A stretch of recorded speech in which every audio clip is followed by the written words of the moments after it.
अपने स्कूल में एक ऑनलाइन प्रोग्राम कर रहे हैं, 20 मिनट का है, 25 मिनट का। जी, जी, जी। इस टाइप के काम किए जा सकते हैं। आप लोगों के सुझाव लेंगे हम उसमें। उसकी चिंता मत कीजिए, आप लोगों के सुझाव लिए जाएँगे। आरंभ करते हैं। जी, जी। नमो नमः। हाँ जी। ओम सदाशिव समारंभां श्री शंकराचार्य मध्यमाम् अस्मदाचार्य पर्यन्तां वंदे गुरु परंपरां। वाक्यकारं वररुचिं भाष्यकारं पतंजलिं पाणिनिं सूत्रकारं च प्रणतोऽस्मि मुनित्रयम्। सर्वेभ्यो नमो नमः। तो आज हम आप लोगों के सम्मुख उपस्थित हैं सब विषयों को लेकर के। और आज हमारा विषय, जैसा कि आपको स्क्रीन पर स्पष्ट हो ही गया होगा, आज हम क्या करने वाले हैं। कल आप लोगों ने गुण संधि का अभ्यास किया है और गुण संधि का अभ्यास में बहुत अच्छा, लास्ट में राजमणि जी ने भी मैसेज किया, मैंने देखा, बहुत अच्छा कार्य है उनका भी। और बाकी लोगों ने, लगभग 15-20 लोगों ने अपना बहुत अच्छे तरीके से कार्य किया है, पर यह संख्या काफी कम है, बहुत कम लोग सहयोग दे रहे हैं। मैं जानता हूं कि शायद कुछ लोग इसको पहले से जानते होंगे, पर अभ्यास करने से उन्हें और भी अच्छा रहेगा। तो आज हम आप लोगों के सामने अभ्यास का एक दूसरा तरीका लाए हैं। तो वो तरीका ये आप लोगों के सम्मुख प्रस्तुत है। अच्छा, मैं कुछ लोगों से अनुरोध करूंगा, यदि वो लोगों का यदि वीडियो यदि वो ओपन कर सकें तो थोड़ा मुझे अच्छा होगा उनके लिए, तो मैं उन्हें देख पाऊंगा। चलो, मैं देख पा रहा हूँ लोगों को, ठीक ठीक, ओके। तो चलिए, तो कल गुण संधि से आपको कुछ प्रश्न होंगे, शायद वो ठीक हो गए होंगे, क्योंकि आप सभी लोगों ने सही किया था, कुछों को छोड़ करके कुछों में थोड़ी बहुत गलतियां थी, और आप लोग गुण संधि को समझ गए थे कैसे करनी है। आज हमने जो अभ्यास रखा है आप लोगों के सामने, इसमें यण भी है, गुण है और अयादि, इन तीनों संधियों का मिश्रण श्लोकों के रूप में अभ्यास रखा है। मित्रों, जैसा कि आप जानते हैं, यहाँ पर आप संधि पढ़ के भी जब आप अपने शास्त्रों को पढ़ेंगे, तो जब अपने अपने तमाम जो आयुर्वेद के शास्त्र है, योग के शास्त्र है, सुभाषित आदि है, अथवा जो भी है आपके, तो वहां सब आपको वो शब्द इस फॉर्मेट में मिलेंगे जो आज हमने आपके सामने प्रस्तुत किया है। अब इसमें आपको संधि पहचानना है, ठीक है नहीं है, ये नहीं कि केवल गुण संधि में ही बस आपने रट ली अयादि और गुण संधि इत्यादि, इससे ही काम हो जाएगा है। वही कुछ नहीं हो रहा, केवल तुम आपने बस सीख लिया वहां पर के उपेंद्र गंगोदकम कृष्ण अर्दित अवलकार, बल्कि और जगह भी आपको संधियों की कंडीशन पता होना चाहिए। अच्छा, मैंने जहां पर संधि है उसको चिन्हित नहीं किया है। क्या कारण है चिन्हित क्यों नहीं किया है? कि आप लोग उसको स्वयं पकड़े, आप लोग उसको स्वयं पहचाने, इसलिए मैंने उसे चिन्हित नहीं किया है। अब आप लोगों को इसमें से बताना है कि कहाँ क्या संधि हो रखी है, इस प्रकार का बताना है। और हम जो पूछने का दायरा है वो आपके सामने ये टोटल का ये 17 है। तो इसमें से आप पहचान जाओगे और संधि के आप उस्ताद बन जाओगे, मास्टर हो जाओगे तत्काल, है ना। तो अब ये आपके सामने से प्रस्तुत है, करते हैं। और कल वाली संधि के विषय में जो भी प्रश्न होंगे, इसको करने के बाद हम उनका प्रश्न ले लिया जाएगा, ठीक है। तो वो भी अपने प्रश्न तैयार रखिए रहे, कोई दिक्कत हो हम आपकी सहायता के लिए तैयार हैं। और एक छोटा सा निवेदन बीच में, जब इसके लिए चलते हैं, बहुत सारे लोग काफी दिनों से जो अनुपस्थित रहते हैं, उनसे निवेदन है कि आप कृपया अनुपस्थित ना रहे, अपनी कुछ न कुछ एक्टिविटी दिखाई रहे। यदि कक्षा में माना कि कुछ दिन अनुपस्थित है, कोई बात नहीं, आप कम से कम सूचना दें, है ना। हमें आप सूचना देंगे तो हम समझेंगे आपकी जिम्मेवारी को कि हाँ यह है। तो जब आप लगातार 3-4 दिन कट होते हो, तो समझ लीजिए आप बहुत दूर तक कट होते चले जाते हो। तो आपसे बस निवेदन यह है कि जब भी आपका कोई विशेष कार्य हो, एक बार सूचना दें, क्योंकि आप सूचना देंगे तो हमारे माइंड में रहेगा कि नहीं, अमुक व्यक्ति यह नहीं है, इस प्रकार से। तो उनके लिए भी कुछ व्यवस्था की जाएगी। और इस पर और भी जो चर्चा हमें करनी है कि आप की पढ़ाई का एक सबसे नहीं हो पाना अच्छे तरीके से, उसमें एक सबसे बड़ा यह कारण है कि कंटिन्यूटी नहीं होना, ये बीच में ये कड़ी टूट जाती है इसकी। तो इस पर भी हम विचार करेंगे तो ऐसा एक विचार कर रहे हैं कि अष्टमी वाले दिन एक वैचारिक सत्र जिसमें आप सभी लोगों को भी रखा जाएगा। उस वैचारिक सत्र में और भी बहुत सारी चीजें उसमें क्लियर होंगी। तो आइए पढ़ते हैं। तो चलिए स्टार्ट है आपके सामने ये। तो आप सूर्यकांत जी हाथ जो खड़े करें उनके नाम बोलते जाइएगा, ठीक है जी। और जी। हम फिर इसको करते हैं। तो शास्त्राण्यधीत्यापि भवन्ति मूर्खा यस्तु क्रियावान पुरुषः स विद्वान सुचिंतितम चौषधम आतुराणाम न नाम मात्रेण करोत्यरोगम। आपको इस श्लोक में क्या करना है, आपको वह संधि बतानी है जो आपने पढ़ रखी है। तो चलो मैं पहले, कौन बताइए, नाम लीजिए पहले। राधा शर्मा जी। जी, राधा शर्मा जी। हाँ जी, नमो नमः महोदय।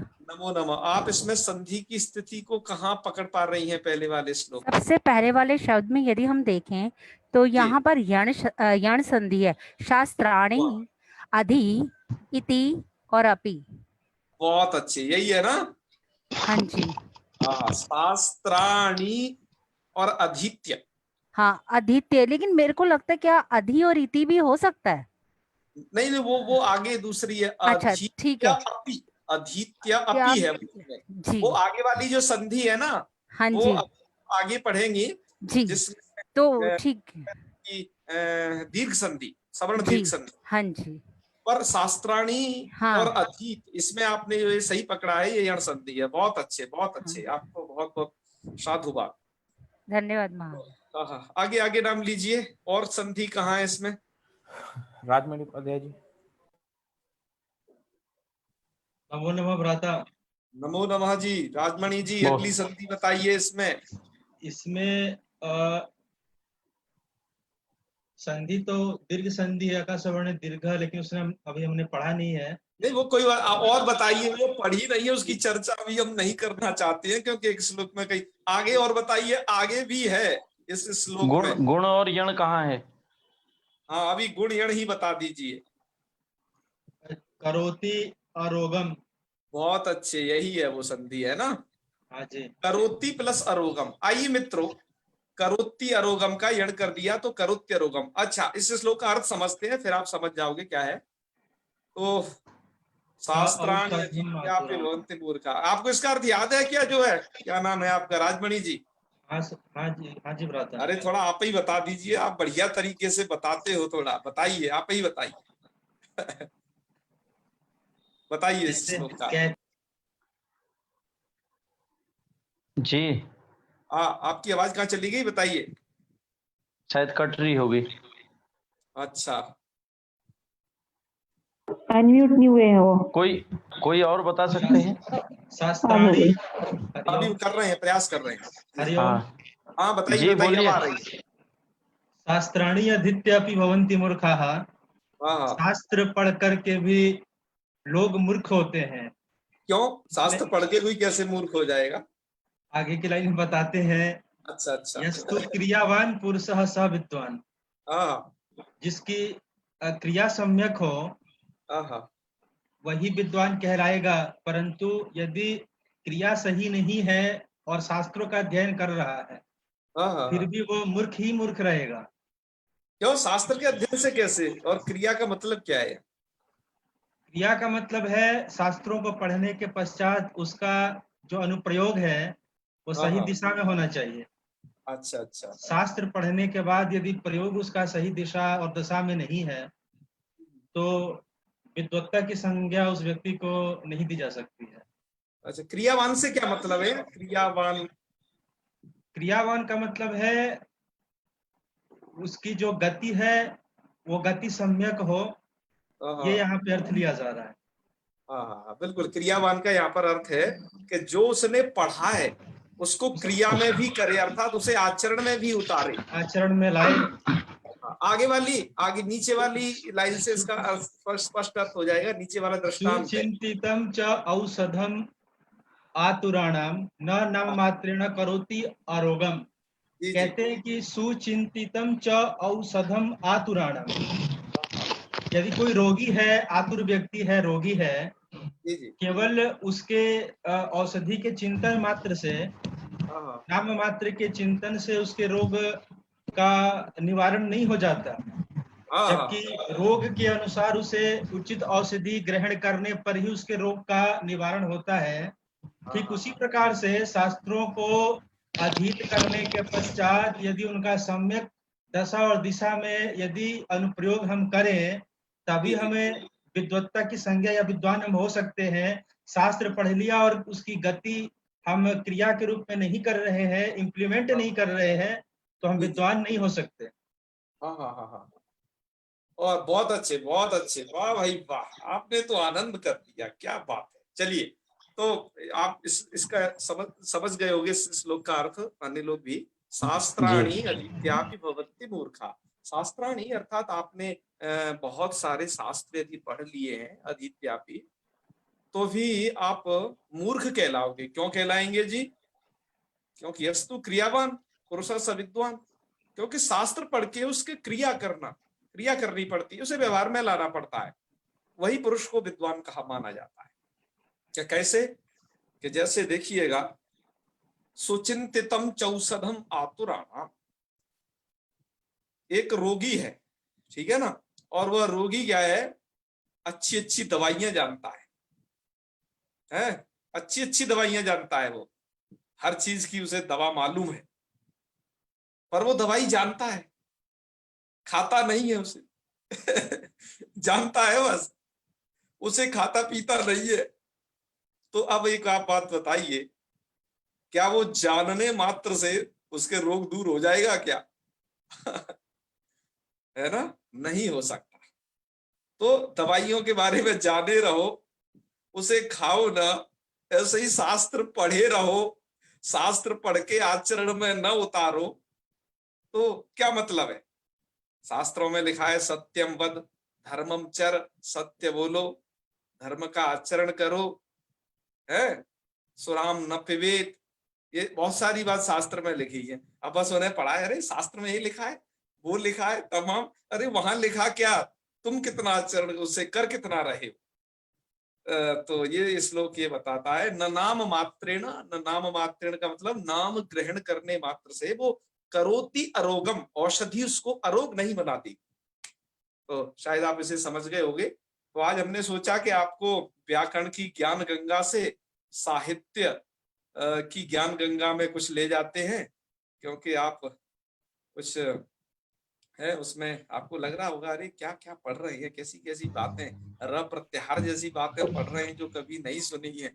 तो सोचा कि चलो एक नई दुनिया में ले जाते हैं, नहीं तो तुम सोचोगे कि अरे भैया कहाँ फंस गए। तो चलिए, ये हमारा एक अध्यापन की यह एक विशिष्ट परंपरा रही है कि कई विधियों के अध्यापन कराना चाहिए हम लोगों को।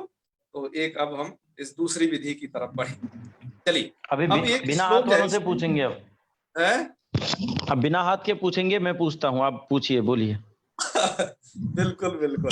अच्छा, यह Randomly एक अगला उठाते हैं। श्लोक है, बिल्कुल। जानामि धर्मम न च मे प्रवृत्तिः, जानाम्य धर्मम न च मे निवृत्तिः। इस श्लोक में संधि कहाँ हो रखी है जो आपने अभी पढ़ी है? पंतोला जी नाम लीजिए। जी जी, मैं ले रहा हूँ। हाँ हाँ, गरिमा मौर्य,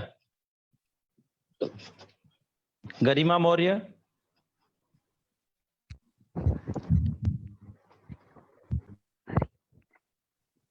जी शायद उन्हें आवाज आ हाँ, रही है। बोलिए बोलिए, हरिओम कह रही हैं आप, सुनाई दे रहा है, पर हमें तो नहीं घबराइए सुनाई। मत, कोई बात नहीं। हाँ हाँ, गरिमा जी अनम्यूट है, आप बोलिए। आवाज उनकी आ नहीं रही है। Manju Johari, Manju Johari. अगला नाम बोलिए। हाँ सर, मंजू बोल रही हूँ। जी बोले। हाँ, ये थोड़ा सा प्रवृत्ति में समझ में आया कि इति, और ये प्रवृत्ति कर। अच्छा अच्छा, चलो आपको कोई बात नहीं, आपको हिंट्स देते हैं थोड़ा सा। ये आपको यहाँ कुछ दिखाई दे रहा होगा, जानाम्य धर्मम। हाँ हाँ, जानाम्य धर्मम में सोचिए क्या संधि है।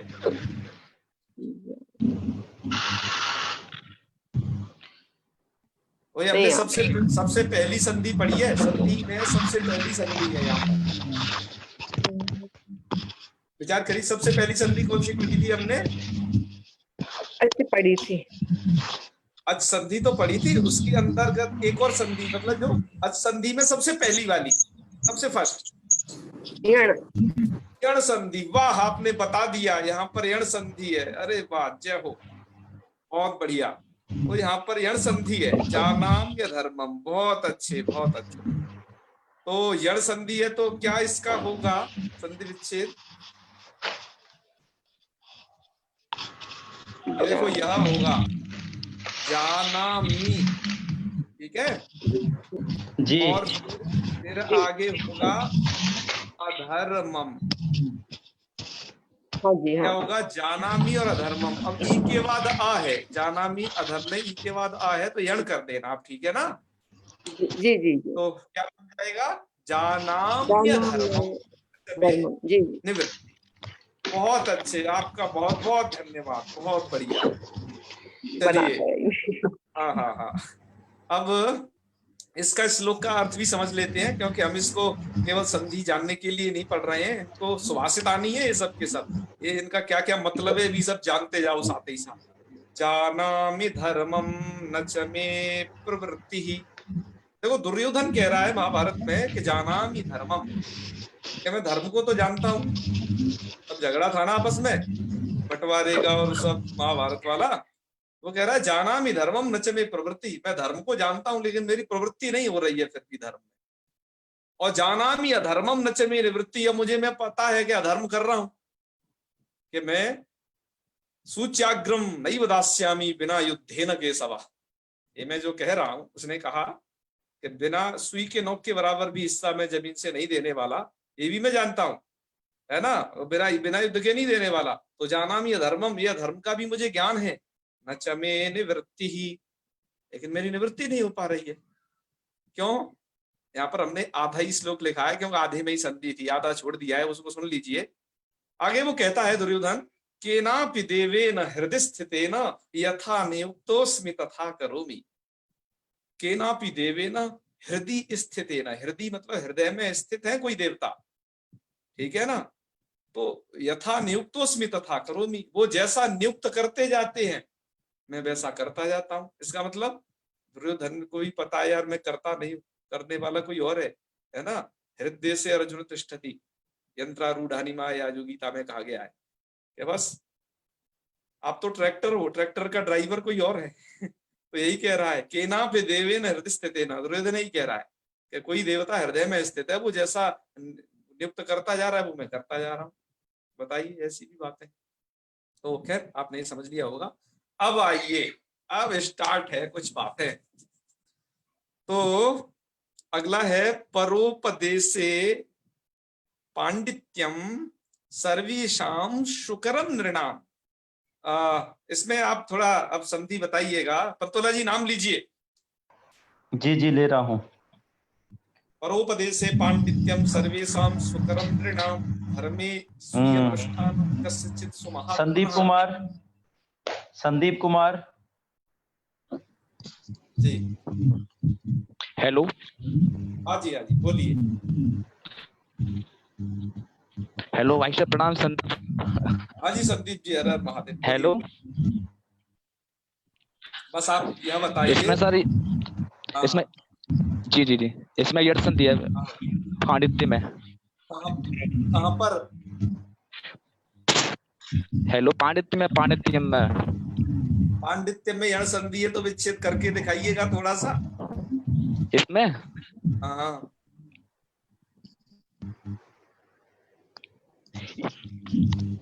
करके बताइएगा। ये कोई हो जाएगा तो सर जी को या हो जाएगा, फिर विग्रह करिए ना, मतलब वो विच्छेद करिए ना, कहाँ पर आप कर रहे हो संधि। घबराने की बात नहीं है, आप चिंता नहीं करें, हम आपके साथ हैं, ठीक है? हाँ बिल्कुल चिंता नहीं कर रही है, सिखा के ही मानेंगे यदि जुड़ गए हो तो। बस जुड़े रहे ना, भगना नहीं है किसी को, है? फांडी बताइए। अयम, फांडी अयम, तो और कुछ बन जाएगा, इसे आप मिला के देख अयम। लीजिए। नहीं नहीं, वहां संधि नहीं है। आप मेरा जो ये लाल पॉइंटर रखा है यहीं पर संधि है जी जी। इसी शब्द में। बताइए क्या है? आपको तो हिंट्स में पहले ही दे दिया था पॉइंट रख करके, ये मुझे पता गुरु जी। है? कोई बात नहीं, कोई बात। कोई बात नहीं। परोपदेशे में संधि है। आप बता परोपदेशे सकते हैं में। क्या है? आप अभी बताओगे, आप ही बताओगे, चिंता न करिए। संदीप जी सुन पा रहे हैं? जी जी परोपदेशे में क्या जी संधि जी। है? हाँ, क्या संधि है बताइए? परोपदेशे की संधि। आपकी आवाज हमें क्लियर नहीं समझ में आ रहा है आती। कुछ। कोई बात नहीं, कोई बात नहीं। समझ में नहीं आ रही? कोई बात नहीं। अभी आपने कौन सी संधि पढ़ी है? जस्ट अभी, कल आचार्य जी एक आध और से पूछ लें। अच्छा, नहीं सही, यही बता देंगे उसे। नहीं कोई बात नहीं, कोई और भी बता इसमें- देंगे। कभी कभी आते हुए भी आदमी भूल जाता है। हाँ हाँ एक चंदन जी हैं, कोई चंदन जी। हाँ, चंदन जी तो बहुत भेजते हैं, बहुत अच्छे व्यक्ति हैं, बहुत लिखते भी हैं काफी। हाँ बताइए। सर प्रणाम सर। जी जी, हर हर महादेव। सर यहाँ परयुक्त उपदेश है। हाँ, परोपदेश। पर जमा उपदेश, बहुत अच्छे। पर प्लस उपदेश, यही संधि है, बहुत अच्छी। तो बहुत बढ़िया। आप लोग निराश न होना। संदीप जी इत्यादि जो भी लोग हैं, आप लोग लगातार प्रयास करते रहना है। और हम आपसे कह रहे हैं कि चंदन जी ने तो अपना कार्य भी करके भेजा था, और सभी लोग उस वर्क को जरूर करें, आपको जितना समय मिल पाए। हम आपसे कह रहे हैं कि हमारे यहाँ 20-25 उदाहरण न कर पाए तो कम से कम सांत्वना हेतु 2-4 तो कर दें। जी हाँ? आपका हमारा कुछ ना कुछ तो रह ही जाएगा। कम से मतलब जितना परसेंटेज आप पे बन पाए, जितना समर्पण बन पाए, आप उसे करें, ठीक है? और कोई कठिनाई हो तो शास्त्र के प्रवेश में हम आपकी संपूर्ण मदद हेतु यहाँ पर प्रस्तुत हैं, आप चिंता न करें। तो चलिए, परोपदेशे में इन्होंने बता दिया है। और इस श्लोक में और भी कहीं संधि है क्या? कौन सी हुई ये नहीं बताया। पूरी बात बता सकते हैं शायद तो संदीप जी। बता दिए, अब तो बता सकते हैं। हाँ, पर और उपदेश है, ठीक है। हाँ हाँ कौन सी हुई करके थोड़ा सा। उनकी आवाज हमें लगातार नहीं मिल पा रही है। कोई बात नहीं। चलिए, ये सरस्वती गिरी है, एक वो बताएंगे। हाँ हाँ, संधि का नाम पर उपदेश है। वो पूरा डिस्क्रिप्शन विश्लेषण भी बता सकती हैं। सरस्वती गिरी। हेलो जी जी। पर प्लस उपदेशे, परोपदेशे, ये संधि कौन सी? नाम बताइए, सही बताइए। गुण संधि। गुण संधि, बहुत अच्छी है ना? जी जी जी। हाँ, आ और नियम के स्थान पर वो गुण हो गया है। जी जी। इस श्लोक का अर्थ क्या है? श्लोक का अर्थ भी समझ लेते हैं, और मुझे नहीं लगता कहीं भी और भी जो संधि होगी है। चलो, तो परोपदेश से पांडित्यम सर्वेशाम सुकरम नृणाम। तो आपने एक बाबा तुलसीदास जी की चौपाई पढ़ी होगी, पर उपदेश कुशल बहुतेरे। जी जी। दूसरों को उपदेश देने में बहुत लोग कुशल होते हैं, वो इसी की व्याख्या है। जो उन्होंने पूरी चौपाई लिखी है वो इसी की व्याख्या है। तो परोपदेश से पांडित्यम सर्वेशाम सुकरम नृणाम। परोपदेश अर्थात दूसरों को उपदेश देने के लिए, सर्वेशाम पांडित्यम सुकरम नृणाम अर्थात मनुष्यों को, सभी के लिए उनका पांडित्य सुकर रहता है, अर्थात बड़ी पंडिताई दिखाते हैं, बहुत वाचालपन दिखाते हैं दूसरों को उपदेश देकर। नहीं, तुम्हें ये करना चाहिए, तुम्हें ये नहीं करना चाहिए, ये वो। और पर धर्मे स्वीय अनुष्ठानम, लेकिन स्वयं यदि उसका आचरण करना पड़े तो कस्यचिद सुमहात्मनः, तो ऐसा तो कोई महात्मा ही होता है जो कहे हुए, अपने कहे हुए पर चलता है। आपने वो एक बहुत सुना होगा गांधी जी के गुड़ वाली घटना। गांधी जी गुड़ खाते थे, एक बच्चा उनके पास गया था किसी हेतु के, बच्चा तुम, वो माँ उसको ले गई थी, बहुत ज्यादा गुड़ खाता था।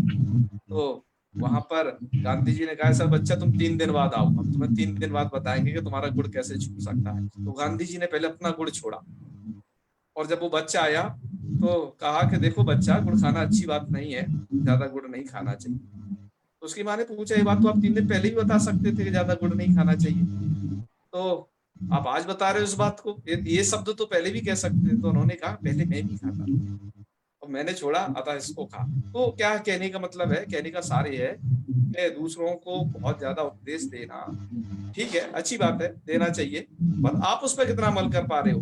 आपकी बात में जब तक कोई दम नहीं होगी, जब तक आप दूसरों को उपदेश देते हैं, अपने लिए चले आ रहे हैं, तो सब कुछ करेगा, दूसरों के लिए है सब बात। तो ये इसका भाव है। चलिए आगे आगे अगला वाला है, गीता से लिया गया है, इंद्रियाणि पराण्याहु इंद्रियेभ्यः परम मना। आगे है मनसस्तु परा बुद्धि यो बुद्धि परसस्तु सा। तो आगे इंद्रियाणि पराण्याहु बताइए थोड़ा सा, कौन बताएंगे? जी जी मैं पूछ रहा हूँ, वंदु है कोई वंदु? हाँ हाँ बंधु जी तो हाँ काफी इन्होंने लिखा है, मैं इनका नाम से हाँ जी, इन्होंने कार्य नंदन। जी जी जी इंद्रियाणि पराण्या, संधि बताइए कहाँ पर है? इंद्रियाणी में। अरे पॉइंटर को न देखिए आपने जो संधि पढ़ी है वो वहां बताइए, वो तो जी चौथी लाइन में आप कह रहे हैं। हाँ इसी हाँ, चौथी लाइन में मैं बता रहा हूँ आपको, इस लाइन में आपको संधि बतानी है। पराण्याहु, पराण्याहु, पराण्या क्या है? विच्छेद करिए। पराणी जमा आहु, हाँ संधि का नाम, यण संधि। इसके स्थान पर क्या हो गया? ई के स्थान पर यह आदेश होकर के अरे पराण्याहु बना। बस अब आपको कोई संस्कृत पढ़ने में कठिनाई नहीं आने वाली, आप सिर्फ अस्थि पंजर खोल दिया करोगे यदि संधि सीख गए। बहुत बढ़िया, बहुत बढ़िया। चलिए बहुत बहुत अच्छा। अगला वाला एक श्लोक है, बहुत मजेदार है। हल्के में अर्थ बता दीजिए इसका। चलिए अर्थ बता देते हैं। इंद्रियाणी पराणी आप, इंद्रियों को बताया जाता है कि ये पर है, सबसे पर तत्व है इंद्रिय, और पर इंद्रियों से भी पर मतलब और उससे उत्कृष्ट और ऊपर। इंद्रियों से भी उत्कृष्ट क्या है? मन, क्योंकि मन का कंट्रोल हर एक इंद्रिय पे रहता है। यदि देखो मन का कंट्रोल यदि आपकी आंखों पर ना हो तो आप देख तो रहे हो, लेकिन देखते हुए आप देख नहीं पाओगे। क्यों? यदि आपका मन कहीं अन्यत्र किसी इंद्रिय के साथ रत है, आपकी आंखें खुली हुई हैं फिर भी क्या कहा जाता है? अरे यहां से कौन गया, मैं देख ही नहीं पाया। कुछ लोग इतने मग्न हो जाते हैं, मैं कहूँ हाँ हाँ, और वो सुनते ही नहीं। क्यों? उनके ध्यान कहीं अन्यत्र रहता है। तो जिस इंद्रिय के साथ मन का संयोग होता है तभी वो इंद्रिय सक्रिय होती है। इंद्रिय का सन्निकर्ष खत्म तो डिम लाइट हो जाती है, फिर कुछ भी मतलब नहीं उसका, ठीक है ना? तो इंद्रियाणी पराण्याहु, इंद्रिय तो पर है, उत्कृष्ट है, लेकिन इंद्रियेभ्यः परम मना, इंद्रिय से भी उत्कृष्ट मन है, क्योंकि मन का कंट्रोल हर एक पर है। जिस इंद्रिय के साथ मन नहीं है तो तुम स्वाद नहीं चख पाओगे जिह्वा से, क्या खाया पता नहीं चला है। और मनसस्तु परा बुद्धि, और मन से भी पर क्या तत्व है? बुद्धि तत्व। और यो बुद्धे परतस्तु सा, और जो बुद्धि से भी पर है वो सह, वो है बुद्धि से भी पर। कौन है? आत्मा, वह ब्रह्म तत्व है, जिसको आत्म तत्व क्या क्या कहा जाता है उसके विषय में कि न तत्र क्या चक्षुर गच्छति, न मनो गच्छति, न विद्मः न विजानीमः।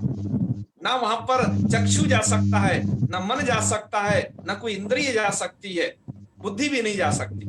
वो सबसे पर तत्व है वो। यो बुद्धे परतः परतस्तु सः, वो वह ब्रह्म तत्व है। ठीक है, आध्यात्मिक श्लोक है, कोई बात नहीं। कुछ लोगों को ये ज्यादा अच्छा भी नहीं लगा होगा, कोई बात नहीं, पर अच्छा लगा थोड़ा सा। चलिए बढ़िया, अच्छी बात है। तो क्योंकि भिन्न भिन्न रुचि वाले लोग होते हैं, किन्हीं को कोई अच्छा लगेगा, किन्हीं को कोई अच्छा लगेगा, पर ये वाला कुछ बहुतों को अच्छा लगेगा। चलिए बहुतों को अच्छा लगेगा। हाँ, उष्ट्राणाम विवाहेषु में संधि बता दें, आप नाम लीजिए, नाम लीजिए जी, वैसे ही नाम लो ना, वैसे ही लीजिए रेंडमली, कि सब लोग अलर्ट रहे,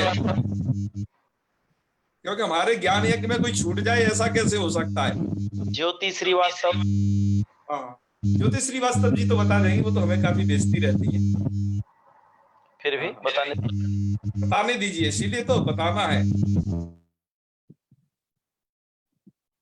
हाँ जी ज्योति जी, ध्वनि नागच्छति,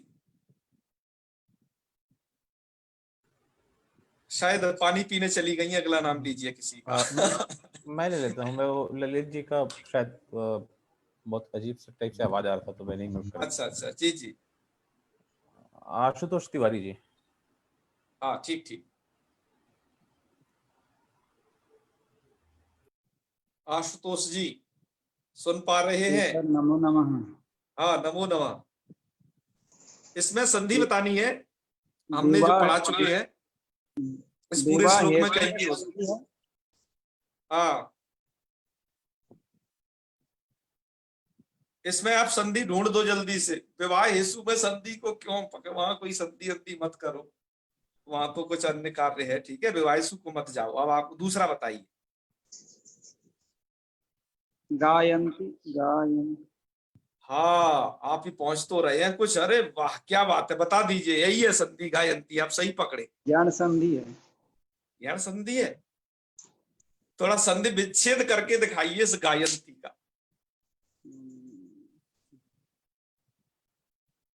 करिए करिए करिए। जी जी जी, मैंने बहुत दिनों से भी आया नहीं लाइव क्लास। घबराइए नहीं, आप करके ही छोड़ोगे। आप कुछ कुछ तो बोलिए।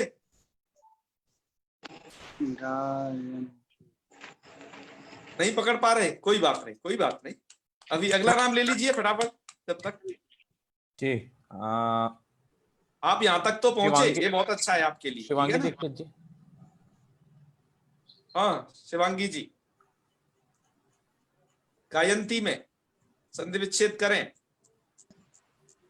जी सर, गए धन अंति ऐ को अरे आय वाह वाह, क्या बात है, बहुत अच्छे। देखिए जी, यह है गई प्लस अंति, और किसको क्या हो जाएगा बता दीजिए? आय आय। आई को आय हो जाएगा। ये हम पढ़ा चुके हैं ना आदि संधि में। जी सर। हाँ, वाह वाह, बहुत अच्छे। आप दोनों को बहुत बहुत साधुवाद, बहुत बहुत। आपकी विद्या का वर्धन हो निरंतर।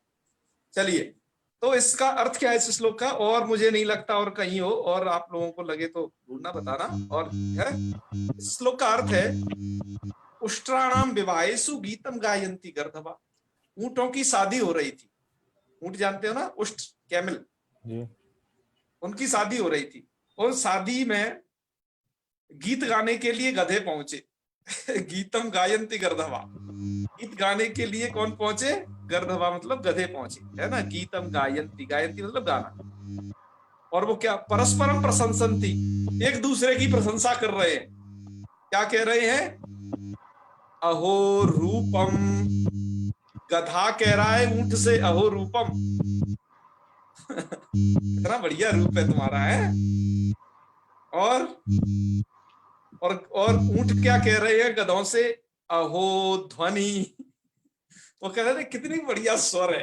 कहने का मतलब क्या है वहां कि कहने का मतलब है कि जब मूर्खों का समागम होता है तो उसमें वो अवगुणों में भी गुण देख डालते हैं।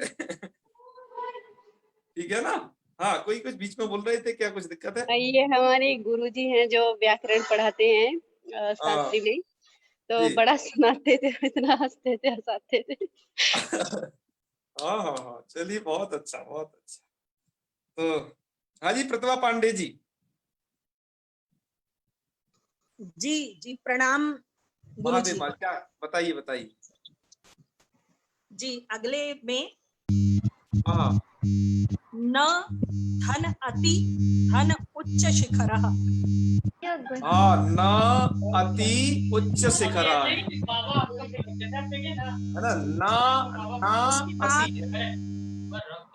न अति, न अति। बहुत अच्छे। कौन सी संधि हो गई है? यण संधि। मैंने आपसे एक बात और कही थी, यण संधि न और अति में तो दीर्घ संधि है। हाँ हाँ बिल्कुल, दीर्घ संधि आप आगे पढ़ेंगे, आप सही बताया। उच्च शिखर में जी यण संधि है। हाँ हाँ, और मेरुः न अति, मेरुः न में विसर्ग संधि है। हाँ, न अति में फिर यहाँ दीर्घ संधि है। आगे व्यवसाय द्वितीय नाम न अति अपारो, फिर से संधि है न अति अपारो। न धन अति धन अपारो। कौन सी संधि है ये? न अति में दीर्घ संधि है गुरुजी, और हाँ। अति अपारो और- में यण संधि है पुनः। यण संधि, बहुत अच्छे बहुत अच्छे। और महोदधि में महाधन उदधि, जी, जी, यहाँ जी। पुनः गुण संधि है। यहाँ फिर गुण संधि है। महा प्लस उदधि मतलब बहुत बड़ा, उदधि उदधि मतलब समुद्र, महा सागर। उदधि बड़ा सागर। बहुत अच्छे, आपने इसमें बहुत सारी संधियां बताई, मुझे बहुत अच्छा लगा। आपका ज्ञान उन्नत है सचमुच। तो आपकी कृपा है गुरुजी। अरे कुछ भी नहीं, मेरी कोई कृपा नहीं है। आप बस अपनी कृपा अपने ऊपर रखना, कोई अपनी कृपा अपने ऊपर रखना। वो कैसे कि आप स्टडी करते रहना, कोई दिक्कत हो पूछते रहना। आपकी कृपा यही है कि आप जो आपको बता दिया जाए उसे भूलो ना, यही आपकी कृपा खुद पर है। सेल्फ स्टडी, ठीक है ना? जी गुरुजी, जरूर। तो ये महोद, आप यह बहुत सारी चीज है, बहुत बढ़िया। और इस श्लोक का अर्थ आपको जी कौन बताएगा? इस श्लोक का अर्थ, चलो इस कौन श्लोक का अर्थ बताएगा? आप बाद में बताना। कुछ लोग इसको, इस श्लोक के अर्थ को हम रखते हैं पेंडिंग में। इसका श्लोक का अर्थ आपको ग्रुप पे लिख के भेजना है, जिसको भी आए, ठीक है ना? मैं कोशिश करूं? आप कोशिश करोगे? हाँ, सुना तो नहीं है, फिर भी कोशिश कर दे रहा हूँ, कुछ कुछ समझ रहा हूँ। अरे आप ग्रुप में भेज देना। देखो कुछ मैं बोलूंगा।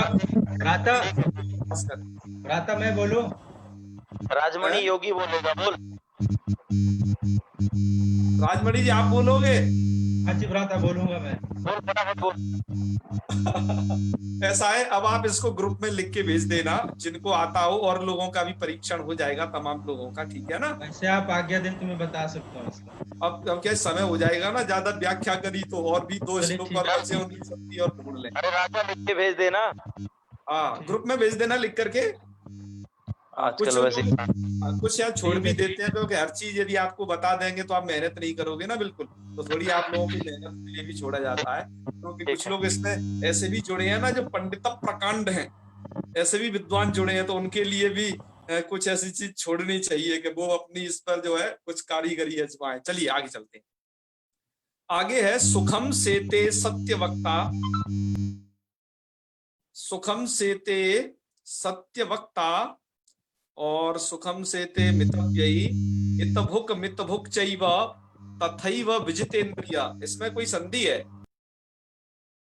ठीक है? और वो संधि क्या है? क्यों जी, संधि को पकड़ पा रहे हैं? सुखम सेते सत्यवक्ता वाली को कहां पर है इसमें संधि? आप नाम बोलिए, फटाफट नाम बोलिए। सुमित चतुर्वेदी जी। सुमित जी, हाँ भैया। सुखम सेते सत्यवक्ता, सुखम सेते मितव्ययी, बता दीजिए फटाफट। शायद वो सुन नहीं पा रहे। जी जी। पानी यानी पीने चले गए हैं कहीं। जी अनिल कुमार जी। हाँ हाँ, कोई भी नहीं सुन पा रहा क्या? गरिमा मौर्य हाथ उठा रही थी, बोलिए मैडम। नमो ध्वनि आगच्छति? आगच्छति आगच्छति। तथैव वृद्धि संधि है। किस जगह? तथैव में वृद्धि संधि है। तथैव। अच्छा तथैव, अच्छा ठीक है, बहुत अच्छा। वृद्धि संधि समझ ली, इसका मतलब आप कुछ जानती है। पहले वृद्धि संधि तो हम चूंकि अब बताने वाले हैं ना कुछ, तो चलो ठीक है, आपने पकड़ लिया, बहुत अच्छा। चैव और तथैव दो जगह वृद्धि संधि है, चलो बहुत अच्छे, ये आपको अच्छा लगेगा। आगे आगे वाला, आगे बताइए और कहाँ है संधि? और विजित इंद्रिय। हाँ, अरे वाह, क्या बात है, बहुत बहुत धन्यवाद। आप बताइए, विजित इंद्रिय को अलग करिए। विजित इंद्रिय का होगा महोदय विजित धन इंद्रिय। हाँ, तो जोर से बोलो, आपने कल ही ये संधि पढ़ी है, और शायद ऐसे बहुत सारे उदाहरण आपने किए भी हैं, उसमें से हमने बहुत सारे बोले थे। हाँ महोदय। हाँ, करके बताइए। इसका है विजित धन इंद्रिय। बहुत अच्छा, इंद्रियों को जीत लिया है उसे बोला जाता है विजितेंद्रिय, ठीक है? गुण संधि। हाँ, यहाँ पर गुण संधि, बहुत बहुत बढ़िया। अरे वाह, आपने तो सब कुछ सब समझ लिया है, क्या कहें आप लोगों के लिए। इसका अर्थ अत्यंत सरल है। इसका अर्थ आप जा नहीं जाओगे, कोई बात नहीं। आगे पढ़ते हैं। आदित्य चतुरो वेदान, नाम लीजिए अगला जिनसे पूछना है उनको बता। बेनी लावण्य जी, इसमें संधि बताइए कहां पर है। आदित्य चतुरो वेदान सर्व शास्त्राण्य अनेकसा ब्रह्म तत्व न जानाति दर्वी सुपरसम यथा। बताइए।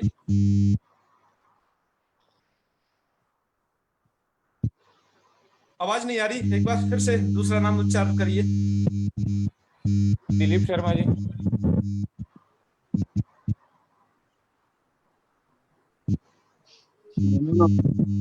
हाँ नमो नमः, बोलिए बोलिए। शास्त्र आरण्य। कहां पर है? सर्वशास्त्र आरण्य अनेक। आरण्य, ये कौन सा संधि कर दिया जी आपने? ये तो बड़ा बढ़िया वाला संधि कर दिया। थोड़ा सा एक बार अच्छे से थोड़ा सोच समझ के करिए। सर्व, हाँ क्या क्या होगा यहाँ? शास्त्राणी। हाँ, अरे वाह, बताइए एक बार फिर अलग अलग करिए दोनों को। सर्वशास्त्राणी अनेकशः। अरे वाह, क्या नाम है आपका? संदीप शास्त्री या प्रदीप का भाई हूँ। अरे वाह वाह, बहुत अच्छे, दोनों को बहुत बहुत साधुवाद। सर्वशास्त्राणी अनेकशः, श्लोक का अर्थ बहुत सरल है। ये को या हो जाएगा इधर, ये को या हो जाएगा। अरे वाह, क्या बात है। आदित्य चतुरो, चार वेदों को पढ़ करके भी, और शास्त्राणी अनेकशः, अनेक सा आपने बहुत सारे शास्त्रों को पढ़ा है, लेकिन आपने ब्रह्म तत्व को नहीं जाना है ना। ब्रह्म तत्व, ब्रह्म क्या चीज है, तो आप ऐसे समझिएगा, दर्वी सुपरसम यथा। जैसे दर्वी, दर्वी का मतलब चमचा होता है ना, चमचा करछी, वो उसमें चलती तो रहती है कढ़ाई में, कभी कभी खीर में चलती है, कभी सब्जी में चलती है, कभी रबड़ी में चलती है, सब में वो करछी चलती है, लेकिन वो किसी का रस नहीं जानती, उसे किसी से मतलब नहीं। बस ऐसे ही उस व्यक्ति को ऐसी संज्ञा दी गई है जो ब्रह्म तत्व को नहीं जानता है, वो दर्वी की तरह है। दर्वी अर्थात चमचे की तरह है, ठीक है, वो कुछ नहीं जानता है, ब्रह्म तत्व को नहीं जानता। चलिए, ये तो बहुत फेमस है, या कुंदेन्दु तुषार हार धवला, आप लोगों ने पढ़ा होगा। इसमें आपको संधि बतानी है, पर गुरुजी वो सर्वशास्त्राणी अनेकशः है ना वो? हाँ, अनेकशः, जी जी जी। तो अनेकशः में भी संधि होती है क्या? नहीं होती? वो संधि होगी क्या उधर? उधर की अभी कंडीशन छोड़ दीजिए, जो इधर फेमस है उधर उधर होगी। हम समास में आपको एक बार बता देंगे, जहां पर ये नए समास होकर के रूप बनते हैं उसे, ठीक है ना। अच्छा, हाँ, वो तो एक शब्द है, उसमें एक से अनेक बना हुआ है, आप ऐसे समझो। ओके। हाँ, पर इधर वो है, आप हर जगह उसको एक को समझ के भ्रांत ना हो, है। चलिए, या कुंदेन्दु में संधि बताइए, किनका नाम? पवन जी का नाम लिया गया। हाँ जी, या कुंदेन्दु। सर इधर गुण संधि होगी, कुंद इंदु कुंदेन्दु। अरे वाह, क्या बात है, कुंद इंदु है। इस श्लोक का थोड़ा अर्थ बता दो, इतने ही मात्र का बता पाओगे? ये श्लोक प्राय सब लोग पढ़ते हैं, तो हम सोचे इनका श्लोक भी थोड़ा अर्थ भी जान जाए। बता दीजिए थोड़ा सा। स्पष्ट नहीं हो पा रहा है सर। स्पष्ट नहीं हो पा रहा? अरे वापर, आपने संधि बता दी, इसके लिए आपको बहुत बहुत साधुवाद। अब श्लोक का अर्थ भी स्पष्ट हो जाएगा। कोई आप में से श्लोक का अर्थ स्पष्ट कर सकते हो, एक लाइन का, इतने का ही, तो वो अपना हाथ खड़ा करे और कहे कि मैं कर दूंगा। माइक खोलें, क्योंकि बहुत फेमस श्लोक है। देखिए, आप प्रतिदिन लगभग बोलते होंगे सरस्वती वंदना में। हाँ, बताइए बताइए। हेलो सर, प्रणाम। मैं सरस्वती। हाँ, सरस्वती जी। जी सर। हाँ, बोलिए, थोड़ा जोर से बोलिए, आपकी आवाज हल्की आ रही है। जी, बोलिए। जो कुंद पुष्प इंदु तुषार, हाँ, जो कुंद पुष्प इंदु तथा तुषार जैसे धवलवन विशिष्टा, और जो शुभ्र वस्त्र परिहिता, वो देवी सरस्वती। कुंद पुष्प कैसा होता है? कुंद पुष्प एक व्हाइट वाला होता है शायद, मुझे तो। अरे वाह वाह, बहुत अच्छे, आपका व्याख्यान पढ़ के हम समझ गए कि आपको ये सब आता है, बहुत बढ़िया। तो या कुंदेन्दु तुषार हार धवला, या मतलब या जो सरस्वती जी कैसी है? कुंद इंदु, जी सर, है ना। और तुषार हार धवला। जी सर। कुंद, कुंद का मतलब हो गया कुंद नाम का एक पुष्प, पुष्प विशेषा है, उसकी टीका में लिखा रहता है पुष्प विशेषा। सफेद व्हाइट कलर का एक पुष्प होता है कुंद। आप लोगों को आप लोग आज क्या करना, कोई एक व्यक्ति कुंद का एक चित्र ढूंढ करके डालना, देखे कौन उसे समझ पाता है कुंद पुष्प है। और इंदु जो है चंद्रमा, चंद्रमा शरत काल का इंदु जैसे धवल वर्ण विशिष्ट है।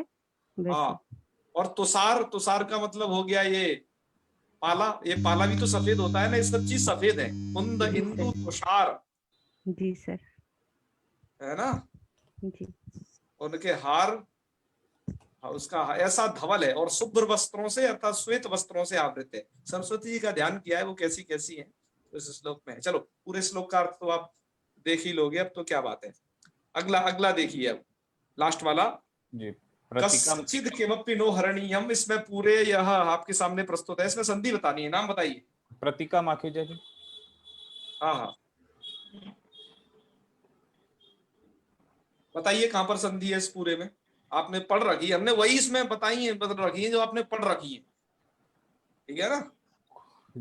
बताइए। कोई अनम्यूट नहीं कर रहे हैं, जानबूझ के नहीं कर रहे हैं कि शायद वो अभी दिमाग लड़ाते होंगे ना कि क्या करें। जयदीप दवे जी, आप बता दीजिए। जी महोदय, धन्यवादः। किमपि तत्र किं वत्ता अपि किं धन अपि अस्ति, नो हरणीयं, तत्र नो इति अव्ययपदमस्ति अतः सन्धि नास्ति। मर्मवाक्यमपि इतरत्रापि अनुस्वार संधि अस्ति। म इति कस्य प्रेक्षाति इत्येव वदतु। अत्र नोच्चरणीयम् अयादि संधि गुणसन्धिः न उच्चरणीयम्। हाँ, इत्येव वक्तव्यं, नोच्चरणीयम्। न उच्चरणीयं, नोच्चरणीयम्। अस्तु तावदेव। धन्यवादः महोदय।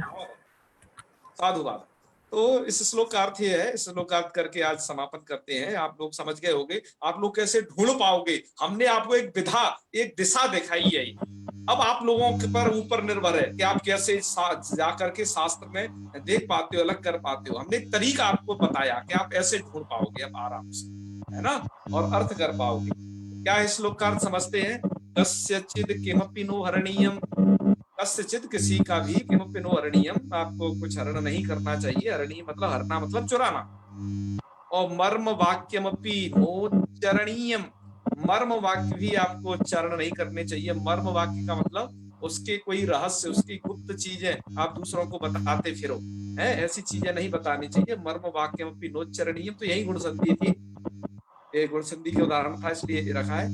श्रीपते पद युगम स्मरणीयम, श्रीपते अर्थात लक्ष्मीपति अर्थात भगवान विष्णु के पद युग का स्मरण करना चाहिए। और लीलया भव जलम तरणीयम, और खेल खेल में ही जब आप ये भव निधि का जो जल है, भव, इसको आप पार कर जाओगे जब आप श्रीपति के चरणों का स्मरण करोगे तब।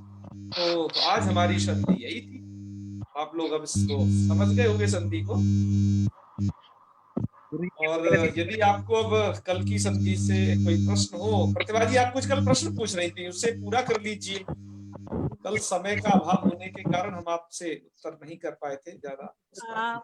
महोदय, ये जो अत एंग गुणः वो था, तो उसमें त का क्यों, त वर्ण क्यों लिया गया अत लिखने के लिए? मतलब त क्यों जोड़ा गया है ना? जी हमने उस क्लास में भी बताया था और अब फिर दोबारा बता रहे हैं। वहां त के जोड़ने से क्या होगा, यदि केवल अ कहते, ता को हटा दीजिए, जो है में से त हटा देंगे तो ये अर्थ होगा ना, अ ए ओ की गुण संज्ञा होती है, ठीक है, अ ए ओ की गुण संज्ञा होती है, इतना केवल अर्थ होगा। पर इतना अर्थ करने से क्या दिक्कत है? दिक्कत यह है ना कि अ अपने अवधीयमान अण है, अतः अपने सभी सवर्णियों का ज्ञान करा देगा। तो सवर्णियों का ज्ञान करा देगा तो अब एक आप बताइए, अ दीर्घ का ज्ञान कराएगा कि नहीं प्रतिभा जी? अपने दीर्घ भेद का ज्ञान कराएगा ना? सवर्णियों का कराएगा तो कराएगा जी सर। तो सवर्णियों का कराएगा तो उसके 18 सवर्णी में दीर्घ भेद भी है, दीर्घ भी है, तो दीर्घ का भी ज्ञान करा देगा। दीर्घ का भी ज्ञान करा देगा तो अब क्या होगी, जो गुण संज्ञा होगी वो दीर्घ आ की भी हो जाएगी। जी हो जाएगी क्या नहीं? जी जी हो जाएगी, और जब दीर्घ आ की आप गुण संज्ञा कर देंगी तो बताइए फिर वृद्धि में भी तो दिक्कत होगी, क्योंकि वृद्धि भी तो दीर्घ, वृद्धि संज्ञा दीर्घ आ की है। जी जी हाँ। तो तपरकरण करने से क्या हुआ, तपरकरण के पास एक ऐसी पावर है जो अनुदित सवर्ण से चाप प्रत्यय सूत्र की गति को रोकता है जी। सिर्फ तो अनुदित सवर्ण से चाप प्रत्यय जहां बहुतों का ज्ञान कराने पर उद्यत था, वहां पर ये बताएगा कि नहीं बहुतों का ज्ञान नहीं, जिसके जहां तपरकरण कर दिया जी तो तपरस्त कालस्य के द्वारा उतने ही भेदों का ज्ञान होता है। तो केवल ह्रस्व भेद ही पकड़े, बाकी औरों को नहीं पकड़ सकते। ये तपरकरण का फल है जी। और जी। यदि तपरकरण यदि दीर्घ के पीछे कर दिया है जी जी आगे पीछे, जैसे वो तपरस्त कालस्य का जो अर्थ है उसके अनुसार देख लेना, कहाँ बहुब्रीहि कहाँ तत्पुरुष जी, तो वहां पर जी वो गुरु। दीर्घ के ही भेद का ज्ञान कराएगा, तब ह्रस्व को और प्लुत भेद उसके छूटे रहेंगे। जी जी आप आई ना गुरुजी। समझ में? जी हाँ गुरुजी, धन्यवाद गुरुजी। हाँ चलो बहुत बढ़िया बहुत बढ़िया। तो और कोई प्रश्न है क्या, बता दीजिए जल्दी से, लास्ट प्रश्न ले लेते हैं। हाँ कल फिर हम एक अच्छी संधि स्टार्ट करने जा रहे हैं आप लोगों के लिए, बहुत काम की। गुरुजी प्रणाम। गुरुजी हाँ बताइए। मेरा छोटा सा प्रश्न था। हाँ बताइए। गुरुजी ये कह रहा हूँ, जैसे अपन कहते हैं ये नमा के योग में चतुर्थी होती है, हाँ तो बोलते हैं सर्वेभ्यो नमः। आप कौन बोल रहे हैं, अपना नाम बताइए। नाम मेरा संदीप बिरथरे है गुरुजी। अच्छा बोलते हैं सर्वेभ्यो नमः, बोलते हैं सर्वेभ्यः नमः क्यों नहीं बोलते? देखो अभी आप थोड़ा पढ़ लो कुछ दिन और ये विसर्ग संधि में आप सब समझ जाओगे। हम क्या है क्रम से पढ़ा रहे हैं आपको, आप ऐसा थोड़ी ना कि कोई सा भी प्रश्न दाग दोगे, आपको संदर्भ के अनुकूल प्रश्न पूछना है जो यहाँ प्रसंग चल रहा है। ठीक है, ये आपका उत्तर मिलेगा आपको, आप धैर्य धारण करिए, भाग मत जाना कहीं किसी जगह अधिष्ठान इत्यादि में। ठीक है, बताए हम आप बता भी सकते हैं पर इसका कोई प्रयोजन नहीं है, जहाँ पर आप कायदे से समझोगे वही बताएंगे। ठीक है, अच्छा मैं कंटिन्यू लेता हूँ गुरुजी, अभी नहीं देख पाता तो फेसबुक पर देखता हूँ लाइव। अरे नहीं बहुत अच्छे, बस आप संधि पर्यंत धैर्य बताइए, सबका उत्तर आप खुद पे खुद दे लोगे, आपको कोई दिक्कत नहीं आने की। ठीक है जी गुरुजी बिल्कुल। पठित में से कोई संदेह हो, पठित विषय में से वो बताना है केवल। हाँ दूसरा नाम जल्दी से बोलिए। हर्ष मिश्रा जी।